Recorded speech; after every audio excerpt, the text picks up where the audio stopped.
This program is rated PG. It contains themes and scenes which may not be suitable for very young audiences. Parental guidance is advised. Be advised that the views and opinions of the hosts and guests do not reflect those of the station.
Good evening, ladies and gentlemen. Welcome to Global Village. I'm Buddy Kunanan. Now, you know, folks, in this show, you go to amazing places, meet interesting people as we take you on a virtual tour around the world. And tonight, we're focusing on Bangladesh, a beautiful country on the Indian subcontinent that probably has the strongest and closest cultural links to Southeast Asia. And joining us to talk about this beautiful country is none other than Ambassador of Bangladesh to the Philippines, Ambassador Asad Alam Siam. Ambassador Siam, Yes. welcome to Global Village. Thank you for having me. And you know, I'm so excited to talk about Bangladesh because it's one of those countries that here in the Philippines we don't know very much about, although Yes. it's relatively close. And just judging by the videos that we showed before we came on, wow, what a beautiful place, huh? Let's talk about you first, Ambassador. How long have you been in the Philippines? I'm here just around 1 year. I came January 17 and I just have completed 1 year. How has your stay been so far? How do you find the Philippines? It's a wonderful country and people are wonderful, hospitable. And it's an easy country in the sense that most of the population speak English. So the day one I arrived, from the second day I am active. I'm in action. I didn't take any time to acclimatize or learn the language, so it's very easy for the foreigners. So you feel very at home Yes, of in course. this country? Yes, of course. What about cultural similarities between Bangladeshis and Filipinos? Do you feel that, is that part of what makes you feel at home here in Yes, Manila? of course. I told it many other places also. I will repeat it again. That I myself didn't think that it is a country which is very much similar to Bangladesh. But as I came here, I discovered it is. In fact, you see, both countries are tropical. Both countries have a beautiful monsoon or so much of rain. Both countries people eat rice and fish. Though you eat more marine fish, we eat more riverine fish. And in both countries, the families bondage is very strong. So you have in any festival your grandparents, even distant clan members. The same in Bangladesh. Very good. Ambassador, where else have you been assigned prior to your stint here in the Philippines? I'm coming from Dhaka, from the headquarters, but I was also assigned in Jakarta and Bangkok, two other ASEAN countries.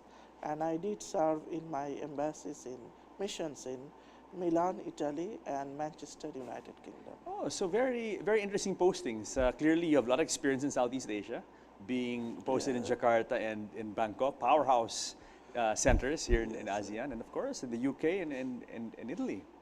Would you say Manila is your favorite post so far? I hate to put you on the spot, yes, but it's up there. It is. Yes, bravo, bravo. Okay, Ambassador, let's talk about Bangladesh. Yes, let's describe the country. You know, it's an Indian subcontinent. It's when you talk about the Indian subcontinent, you have principally three. You have India, you have Pakistan, and you have Bangladesh. And Bangladesh is by far the smallest of the three. Yes. How would you describe your country, sir? It's enormously beautiful country, first of all, and it's to compare with Philippines, it's smaller than Philippines, but to compare the population, it's bigger than Philippines. So we have 160 million people in half of size of Philippines. Wow. So it's a very crowded country. Yes. But in a way, we are also like Filipinos. We are also very resilient population. So you understand that so many people in a small land, the challenges are huge. Absolutely. But so far, as a young country, I would say that we did not that bad. I would rather claim that we did good just because of our energy, enthusiasm, and resilience. Yes. And of course, the farsightedness of our leadership. Yes, absolutely. When you mention it is a young country, because Bangladesh, the region itself, Bengal, is an ancient, very old, very ancient region. In fact, there have been reports of talking about this region from the Greeks, the Romans. I mean, there have been accounts of them mentioning, you know, these regions. But as a nation, I mean, as a country, it is a relatively new country, established in 1971. Yes. And very timely, because your National Day is falling on March. It falls on March 26, which is less than a month away from today. Yes. You see that the people and land, as you said, are very old, ancient. And we had been in engagement as far as Europe and also as far as Indonesia, Philippines, Malaysia. But as a country, it's only in last 40, 45 years we are there. So, you know, India was a British colony. In 1947, when the British left, they divided the country into two segments. One is Pakistan and another is India. In Pakistan, we had two parts. One is West Pakistan and another is East Pakistan. The West Pakistan and East Pakistan in 1947 were together on the basis of having same religion, which is Islam. But eventually, the Bengalis discovered that religion alone cannot bond two kinds of people. We are culturally different, linguistically different. And there had been complaints against internal discrimination also. Yes. So eventually, Bengali people came up with other ideas, and Bangladesh emerged. And Ambassador, even looking at the map, looking at just the geographical distance between what was then West Pakistan and East Pakistan, it seems very impractical. It seemed, looking in hindsight, to have imagined that two entities separated by such far distances, could be. And there is another country in between. Yes, a huge and a powerhouse in between. It seems a bit impractical for that concept, really. Yes, but in 1947, that was the surge, that was the emotion. And eventually people change, emotion changes, and new reality arises. So from that point of view, Bangladesh is inhabitable. I mean, it was the destiny that one day it would have been a separate country. Yes, and I guess for all peoples with a common culture, common heritage, the aspiration for self-determination, it will always be there, I guess. It's always been there. And Yes. in fact, all it began also a date with February 1952. So, which is now, I mean, we just celebrated, observed that. It was on 21st February 1952, the then Pakistani administration said that all people of Pakistan will have one mother language, and which is Urdu. So we are very fond of, passionate of our language and culture. So we say the Bengalis, which is basically population-wise the majority in Pakistan, Yes. say that no, only Urdu cannot be the state language. It has to be both Urdu and Bangla. So they denied that. In street protest, the police killed a few students, and then the Bengalis realized that the religion alone cannot bind these two people together. Yes. And that, if I may, flared the passion and Bengali nationalism, and eventually under the leadership of our father of the nation, Bangabandhu Sheikh Mujibur Rahman, we emerged as a new nation in 1971. Very good. Now, before we jump to modern Bangladesh, interesting trivia, Bangladesh was one of the first, if not the first, region or area colonized by the British Empire yes. in Asia. Yeah. But what was then called the British East India British Company. Yeah. See, so that's an interesting bit of trivia. They actually had a foothold in what is now Kolkata in West Bengal. And from there they first captured Bengal, and then the whole of India. Then eventually they captured Burma. And for the trading they came to Malaysia, Hong Kong. Singapore, Hong Kong. So in a way, yes, the British had his huge empire in Asia, starting from the Bengal region. How are relations with the United Kingdom? It's good. In Bangladesh? Yes, we have a large number of diaspora there, and they also have a quite good relations with us. In fact, some of the food, if you are UK, you will find that most of the Indian restaurants, which are in name in Indian but mostly run by Bangladeshis, and many of their favorite cuisines are some sort of fusion between theirs and ours. So we have an impact on them, they have an impact on us. And of course, traditionally, sir, your country's, one of your country's strongest exports was tea. Yes. And the British, of course, are They famous for their love of tea. In fact, they introduced tea in Bangladesh. And now, if you ask me to define, I will say Bangladesh is a tea drinking nation. I mean, we prefer tea than coffee. So, yes, they have a lot of influence, and English is a second language in Bangladesh. So. Very good, sir. Okay, let's talk about Bangladesh today, Ambassador. How is the country doing economically? Economically, doing well. We are doing well. Many of the global economic watch bodies like Moody's and others have lauded Bangladesh for its success. We are one of the 11 frontier nations. We are going to be, I think, 36 big economy by 2050, and 26th. 50. Okay, 50. 50, All right. 50. And our growth is this year expected to be around 7%. Very good. We had been posting around more than 5% over a decade. And even during the crisis, global crisis, we did well. The per capita income has grown a lot. I think it was doubled in last 10 years. And you will feel that vibrancy if you go to Bangladesh. Lot of energy, lot of enthusiasm, lot of dispensable income. Wow. So a lot of new demands. You will get almost all the kinds of restaurants in Dhaka, and people are going out for tour, travel, education. Very good.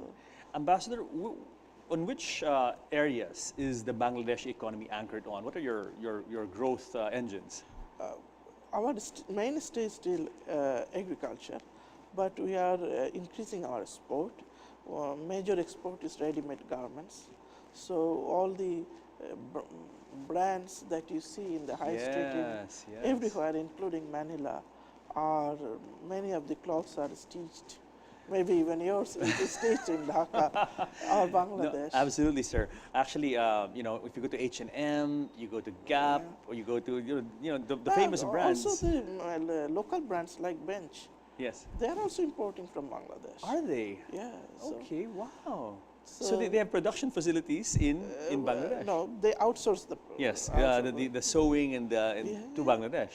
That's amazing. That's amazing. And other than ready-made garments, we also export medicine, then tea, jute, frozen fishes, frozen food, vegetables, and sheeps. So these are the major contributor in our economy. Besides, we have, like you, a big diaspora outside, OFWs, working. The number is, I think, almost same. So they are also sending huge remittance.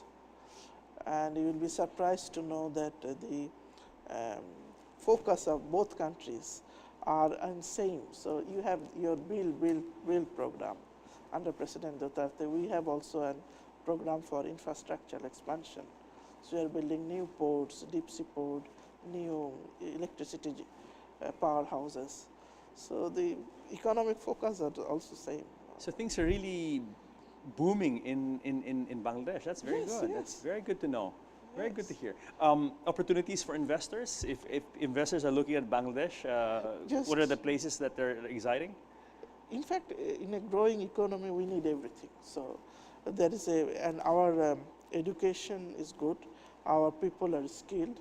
So if you want a competitive wage and a market, I mean 160 million, say if even 20 million people can spend, have a dispensable income of $100 a month, then it's still the That's huge. huge market. So in that way, investors could think of two ways. First, can target the local market within Bangladesh, and second, taking advantage of the investment incentive plus competitive wages, can shift their production there and thinking for exporting those in third or for other market beyond Bangladesh. Has the government created the favorable climate for foreign investors to Yes. become liberal investment laws, Yes. taxation, all Yes, that? yes. So it's there are favorable policies in place. There are 'Cause that's favorable, key. Yeah. favorable policies. Depending where the exclusive export zone is located, the investors are offered duty-free import of all raw materials, duty-free import of machineries, tax holidays for over 10 years. So if you bring in something from a third country, add value within the export processing zones and or other exclusive zones and re-export, you pay nothing. Oh, wow. Okay. We just benefit from the employment Yes. and transfer of skill. What about because you're beside also a big market in India? Are there good trading agreements between Bangladesh and India? Yes, of course, because with India, both Bangladesh and India enjoy the land transportation of goods. So that means that shipping cost is less. Very So good. there is a trend. In fact, if you look at the map, we are between two big powerhouses, China and India. And if we could connect both economies through Bangladesh, which is one of our foreign policy objective, then we will definitely benefit. Very good, Ambassador. You're in a very strategic position Yeah, between yes. the two powerhouses Houses. of the 21st century, actually. Yeah, I mean, from South Asia through Bangladesh to ASEAN to China. Very good. Ambassador, we have pause for a break. When you come back, we'll talk more about that link between Bangladesh and Southeast Asia and the Philippines. We'll Sure. also be talking about tourism, which is one of my favorite topics. Thank you. So guys, stick around because more of beautiful Bangladesh when Global Village returns.